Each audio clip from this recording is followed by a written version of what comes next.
mau manusia, mau hewan, mau jin, semuanya akan merasakan kematian. Dan kalian akan menerima balasan dari perbuatan kalian. Baik akan dapat, buruk akan dapat pada hari kiamat nanti. Barang siapa yang telah diselamatkan dari api neraka, faman zuhziha 'anil nar. Zuhziha teman-teman itu tepatnya kalau bahasa kita sebenarnya disaring, ya. Seperti orang kalau menyaring sesuatu, ada yang dia cari dari situ untuk jatuh semua kotorannya, sudah bisa dikatakan zuhzi, digoncang, disaring, gitu ya. Siapa yang digoncang, disaring sehingga dia selamat dari neraka dan masuk ke dalam surga, sungguh dia orang yang paling beruntung. Dan ketahuilah, kehidupan dunia ini hanya kesenangan yang memperdaya. Dari lapar ke lapar, dari haus ke haus. Perlu antum tahu ya, di surga teman-teman gak ada lapar, gak ada haus. Jadi antum makan, gitu kan, bukan karena lapar. Beda ya, kalau orang lagi mau makan, karena dia lapar, maka dia makan apa saja. Yang ada di depannya, dia makan, sudah lapar. Tapi kalau orang tidak lapar, lalu antum ditanya mau makan apa, kita masih punya opsi. Kayaknya saya pengen makan ini deh. Karena memang kita tidak lapar.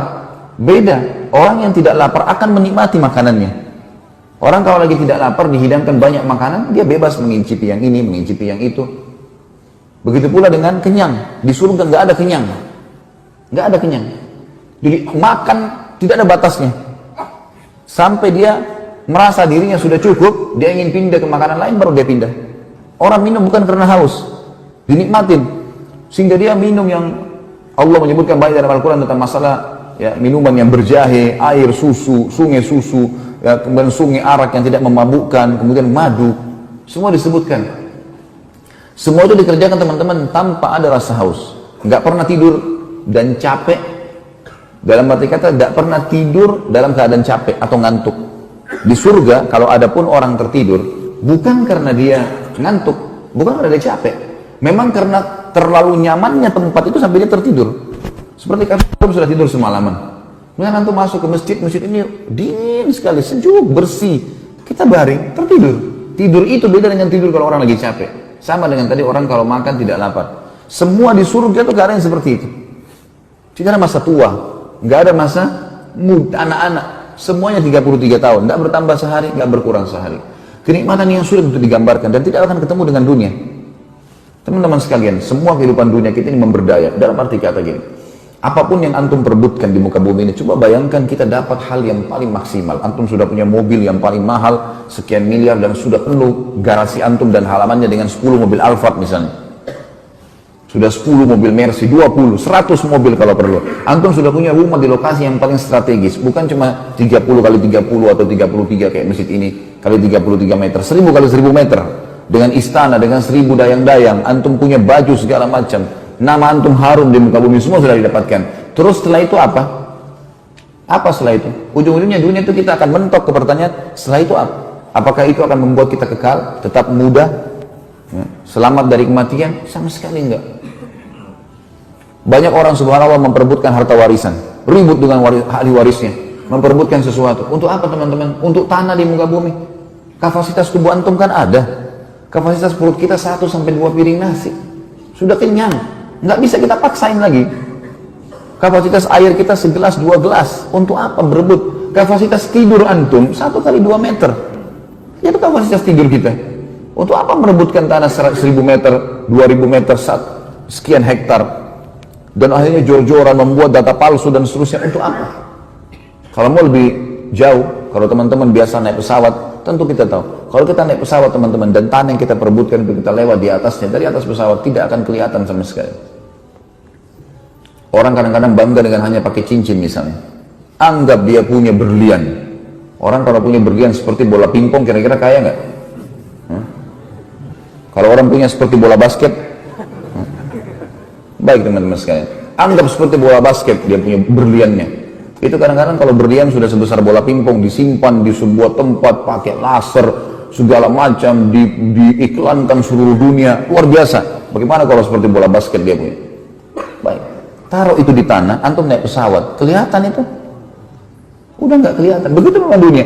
Kalau ruh kita keluar teman-teman sekalian pada saat meninggal, kita akan mengetahui hakikat dunia itu. Baru kita keluar, oh ternyata begini ya. Ini loh mobil yang selama ini saya jalan dengan kesombongan. Oh itu loh ya, tanah. Oh ini loh rumah. Semua akan ditinggalkan. Dan Mati itu kalau datang teman-teman tidak kenal orang ini sehatkah, orang ini sakitkah, orang ini kuatkah, orang ini lemahkah, orang ini cacatkah. Olahragawan yang paling hebat dan mengkonsumsi vitamin yang paling hebat di dunia, mati nggak? Mati. Bukankah ahli-ahli bela diri dunia, Bruce Lee mati juga? Binaragawan yang besar badannya mati semuanya. Nggak ada yang bisa lewat dari masalah itu. Orang beriman sangat tenang karena mengetahui masalah-masalah seperti ini. Jangan sampai membuat dunia boleh dinikmatin. Tapi sebagaimana saya sempat singgung semalam teman-teman, kata Syekh Utsaimin rahimahullah, harusnya kata para salaf, ya, bahwasanya seharusnya setiap mukmin menjadikan dunia ini seperti tempat dia menyelesaikan hajatnya di kamar mandi, di WC. Udah selesai setelah itu. Jangan menjadikan target utama. Terlalu berlebihan gara-gara kehilangan urusan dunia. Enggak. Antum harus lebih sedih karena ketinggalan satu kali sholat asar. Kata Nabi SAW, siapa yang ketinggalan sholat asar maka seakan-akan kehilangan dunia dan seluruh isinya. Itu yang harus kita merasa sedih karena akan menemani kita amal-amal kita semuanya. Dalil yang kedua surah Jum'ah, surah nomor 62 ayat 8 tentang masalah kematian yang pasti datang dan akhirnya menyelesaikan urusan kita dengan dunia ini.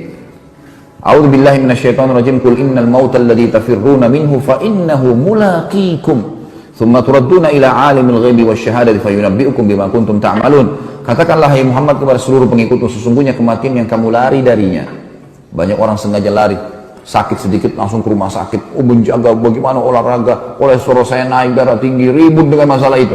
Boleh ikhtiar berobat, tapi seakan-akan sudah inilah, ya, ini hal yang harus dihilangkan dan harus saya ini bisa selamat, seakan-akan akan hidup selamanya. Katakanlah hai Muhammad kepada semua pengikutmu, sesungguhnya mati yang kamu lari darinya, maka sungguh pasti mati itu akan menemuimu, kemudian kamu akan dikembalikan kepada Allah yang mengetahui yang gaib dan nyata, dan dia beritakan kepadamu atas semua apa yang kamu lakukan.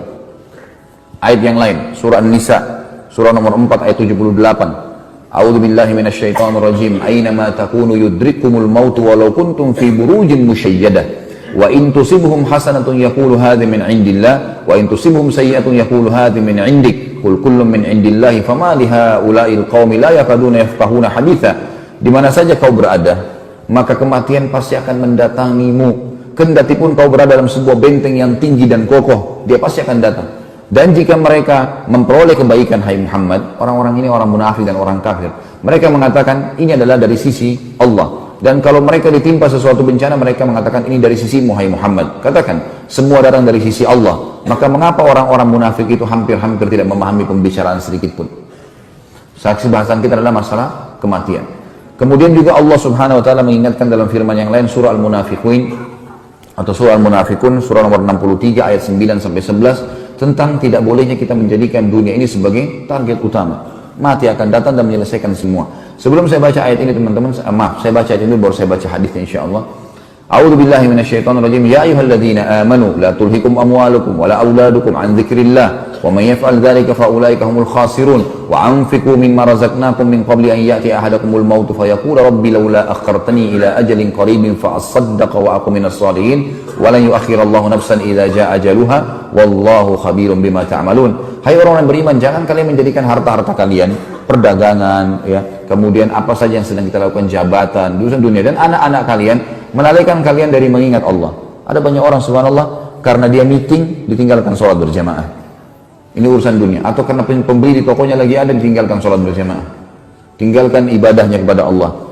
Toleransi tentang masalah riba, toleransi tentang masalah nota palsu, toleransi tentang masalah apa, hanya karena urusan mau mendapatkan 100 ribu, 1 juta, 100 juta rupiah. Yang semuanya itu, semua hal yang haram pasti berefek kepada masalah. Tidak ada orang teman-teman sekalian kemudian dia memakan harta haram lalu sehat, gak ada. Antum masuk 1 rupiah uang haram sudah cukup membuat Allah buat kita sakit 1 bulan. Efek jerah dari perbuatan besar, hati-hati.